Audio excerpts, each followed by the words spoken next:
الله فرمایي شاته موږ د کامیاب خلکو صفات وکتل، اوس د ناکام خلکو صفات الله تعالی بیانوي. هغه 6 او 7 کې بیان شول. په دې د کافرانو ذکر دی او باقي آیتونو کې به د منافقین په باره کې خبره ده. قرآن کې پته لګي چې دنیا کې درې قسم خلک دي، متقی یا کافر یا منافق، یعنی دین علاوه نور ډلې نشته. او درې قسم خلکو کې خپل ځان کتل دي چې زه کم قسم خلکو کې یم. په دې خلکو په باره کې پته لګول ضروری دی. الله فرمایي چې اے نبی صلی الله علیه وسلم تاسو کدی یروي یا نه روي دي نه یریږي، دی ایمان وروړو ولا نه دي. نبی صلی الله علیه وسلم ته ولې داسې ویل کیږي؟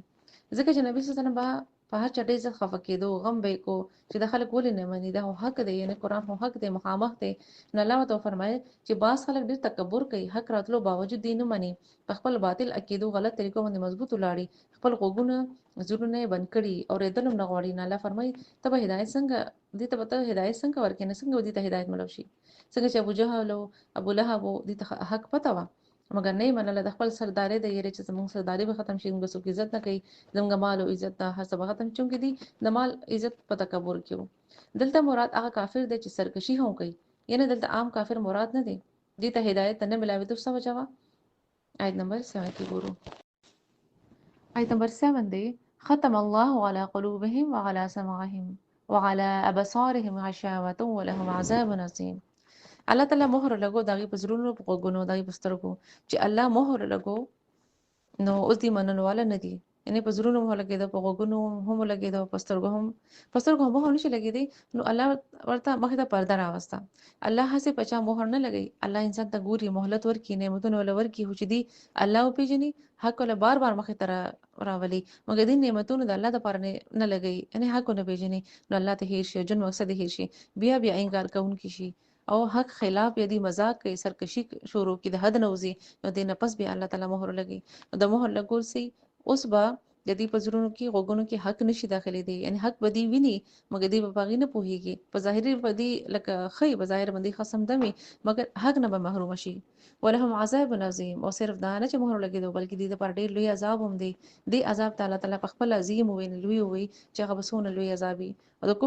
کفر شرک دا ځان له یو عذاب دی، آخرت کې هم د دې سزا ده او په دنیا کې هم. دنیا کې څنګه ده؟ یعنی نیکۍ توفیق نه ملاوېدل، حق نه اورېدل او انسان د رب نه جدا کېدل، گمراه کېدل، دا هم عذاب دی.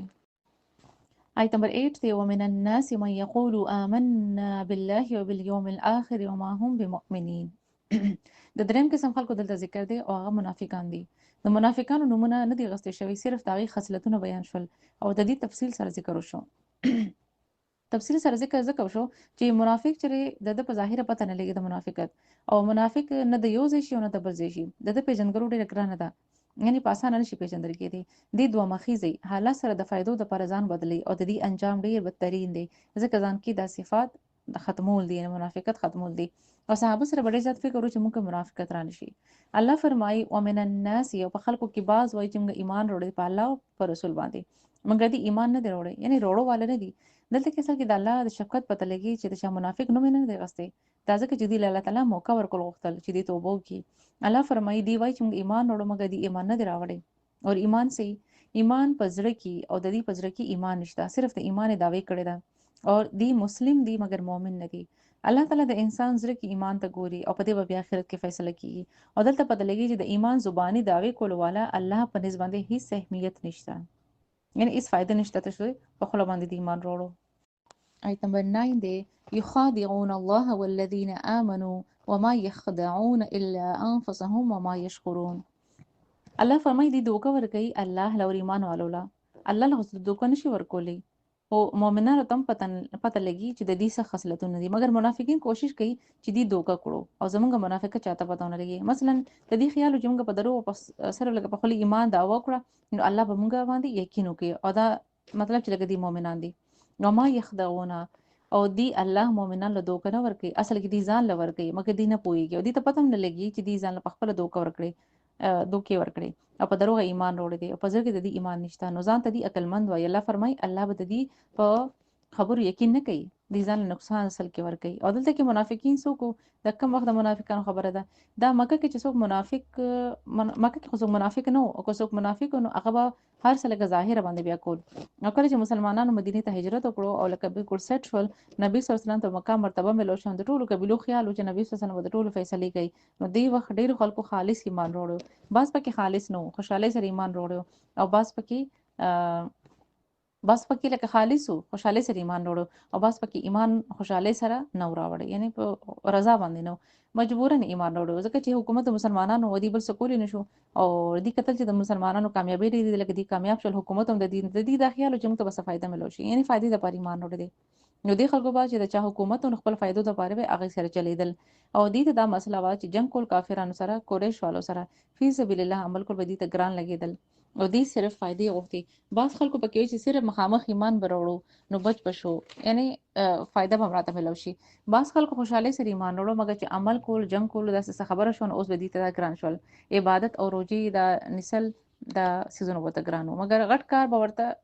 وړو عبادت کول د سيزونه ورته آسان ورو چې دا به کول خو چې غټ څه کارو نو دا وته ګران لګیدل او دا کمزور ایمان والا خلکو اوس دی چې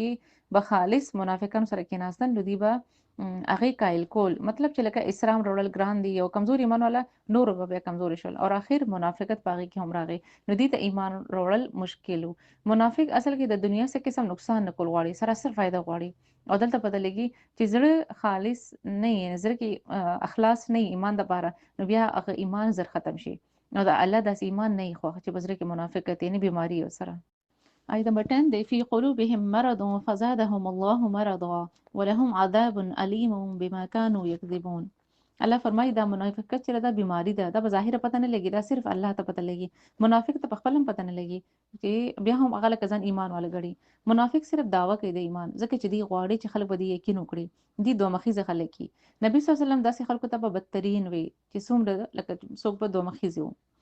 منافقین تفصیل سره ذکر کولو څه مقصد دی، یعنی الله په دې ډیر غوسه دی، ناراضه دی او دی له سزا ډیره سخته ده، د کافرانو په شان دی سزا ده ځکه چې دی دوه خلی لري، دی یو نشي کېدی، مطلب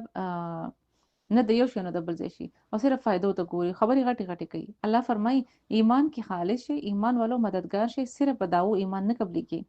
منافقت ته بیماری ولی ویل شو، علما وایي چې منافق په شک کی یعنی یقینوم نه قرآن خبره رسول یا رسول خبره یا قرآن خبره رسول خبره یا د آخرت باندې دا سيزونو کې د شک باندې او نن دا بیماری بچا کې وی نو د علاج زر پکار دي کني دا بیا ډیریږي او د دې سه علاج د منافقت قرآن نیکو خلکو سره ناسته کول، دعاګانې کول، د خیر کارونه کول، د بدنو بچ کېدل، شک والے سيزونو ځان بچ کول. اور امانت چې د معنا دلته دا د بوزدلی کمزوري او منافقین کې دا کمزوري ډیره زیاته ده، د خیر کارونه اخرت لپاره تیار کول د پاره دی ودریګم نه او شکی او ایمان ختمي او بوزدلی پکې یعنی یره پکې ډیره زیاته. نو دی بیا الله او رسول خبر وادو ته نه ګوري ځکه سو قرباني دینه ورکه څه خرج کوي هم نه فی سبیل الله او عبادت کول جهاد کول دنیا پر خودل ورته ډیر ګران لګي. سوري لګ دي عبادت هم نه کوي بیا او دې ته جهاد کول او دنیا پر خودل د دې ته ډیر ګران لګي. الله ولا هم دا سلاري کولاوي او اخر دي سرکشي شي او تکبر کې ذکر مخ شي. ولهم عذاب الیم دې د بار دردناک عذاب دی، تکلیف والا سخت عذاب پاږي کې بدی ډیر ریپوري اوسېږي نصیبه او دې له دردناک عذاب ولې دی د هغې د دروغ ویلو په وجه د هغې دروغ سو یعنی دروغ ایمان وروړل، الله رسول والو له دوکه ورکول او د دې دروغ دی په نقصان کې ځان په خپل واچو.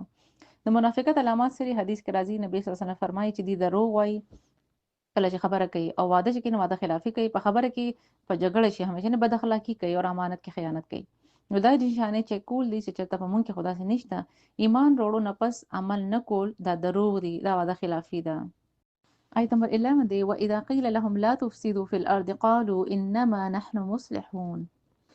الله فرمایي کله چې دی پزماکه باندې فساد کولو نه منې کړی کیږي یعنی فساد چې مکه ویني پزماکه دی لکه مطلب پزماکه فساد مکه ویني وای چې مونږ خو اصلاح کوونکی یو، کله چې خلک دی ته وای چې فساد مکه وین څه فساد ود دي یعنی زمون په خیال فساد کول صرف لکه قتل کول دی، فساد مطلب الله تعالی نافرمانی ده دلته دې ته فساد ویل شو د الله حدونه ما لکه څوک مات کی نو دا زمکه د الله ته په دې باندې الله مرضی پکار دا چې څوک فساد کوي ځان ته نقصان رسول دي او چې کله منافقین ته ویل کېدل چې فی سبیل الله څخه خرج کیه جهاد لزه نو دی بنه منله او دی به چې دا فساد سوري دی بنه منله او دا فساد د دې دا نه منل دا غي شاته پاتې کېدل دی به چې یو زی لکه اوسې ضرورت نشته جنگ لتلولا یعنی خلکو ته به په خپل بمزان منې کوم د اسلام د روړو یا مال خرج کولو بس د دې خپل لکه مطلب کار کوي، مطلب دا چې لکه خلک به منې کول چې لکه ضرورت نشته څه جنګونو لځي خو بس کور کې کېنه بس اسلام راوړل بس تاسو دغه کار دی مال خرج کولو د دې سیستم ضرورت نشته خپل خپل کار کوي او جګړې پرې د لګه مطلب چې ولې جنگونه کوي کافرانو سره موږ تاسو اصلاح کوو دا مسلمانانو ته به به کمزوري مانوله به دې خبر منله اوس فساد نورم قسمونه دي په معاشره کې ظلم کول برایي خورول برائی کول د چا حق غستل د الله حکمونه ماتول اور فساد نقصان څه دی بے امنی بے سکون تعلقات خراب شي حالات خراب شي نورم ډېر نقصانات دي او دلته پته لګي چې د منافقت بل صفت الله حکمونه ماتول دویم خپل غلط کارونه صحیح ګڼل او صحیح ثابتول دریم خپل غلطي نه مني آیت نمبر 12 دی الا انهم هم المفسدون ولكن لا يشعرون الله فرمایي د الله فیصله دادا چې هم دي فساد کوونکي دي مګر دی په دې نه پوهیږي او نه دی پروا کوي مطلب کپو هم شنو پروا نه کوي دلته کې د منافقت بل صفت دی چې دې سره عقل پوها نه آیت نمبر 13 دی الله فرمایي واذا قيل لهم امنوا كما امن الناس قالوا انؤمن كما امن السفهاء الا انهم هم السفهاء ولكن لا يعلمون الله فرمایي چې کله دې ته د ایمان وروړو ویل شي نو دی وایي چې موږ خو ایمان وروړی دی الله تعالی فرمایي چې ایمان داسې وروړی لکه څنګه چې خلکو ایمان وروړی دی او دلته د خاص صحابه یا د خاص نیکو خلکو نوم وانه غسی شو چې د غي په شان ایمان وروړی دا ولی ځکه چې ټول خلک د حضرت ابوبکر صدیق رضی الله تعالی عنہ یا حضرت عمر رضی الله تعالی عنہ په شان نه ټول عام مسلمانانو او دې ته پیغام خاص درجه والو ته مطلب خاص درجه والو په شان باندې لکه د دې په شان لکه ایمان لکه څوک نشي وروړي نو عام خلکو په شان ایمان وروړي یعنی ضروری نه ده چې خاص د تاسو سابقون جوړ شي منافقینو به وي چې دی بے وقوف دي د دې په شان ایمان وروړو صفها وای هغه خلک چې هغه د خپل نفع نقصان د فائدې او د نقصان پته نه لګي نو دا ډېر لکه ساده کاری مطلب د دې دا لکه ډېر ساده کاری دی نو دې ته صحابه کرام کم عقل لګیدل ولې ورته کم عقل لګیدل ځکه چې هغه ایمان وروړو مال دولت هر څه فی سبیل الله لګول قرباني ورکولې جهاد لتلو دی وی چې دی د موضوع جون نروتل یعنی سخت لارې اونې سلام اسلام به خو کړو اوس به لکه اوس بدی پکور کې ناس ته مال به نه خرج کول خپل بچو سره بناسو د لوګي به نه برداشت کولې ځکه دې ته دی کم عقل لګیدل دی منافق ته د دنیا فائدې پرې خودل کم عقلتیا لګیدا چې دا ولې پریدو ولې د دنیا نقصان وکړو ولی موږ مال لګولې بدار سب دا زموږ ختم شنه الله فرمایي دی خپل کم عقل دی دې ته څه پته ده چې دا د دیوسو ورځې جون دې داسې کدي را پرداسې سودا کوي نن ځان ته دې دوکا ور کوي ځان له آخرت خرابوي هر څه په دنیا ولګول او دا صحابه ایمان ولو خيار دي چې آخرت ځان نه خو د نقصان نه بچول نن دا سوچ زمونږ هم دی چې غواړو دنیا جمع کو دنیا نقصان نه کول غواړو آخرت له هیڅ نشته دین والا راته کم عقل لګي چې بلکاري نشته هر وخت منډه وخت دین لپاره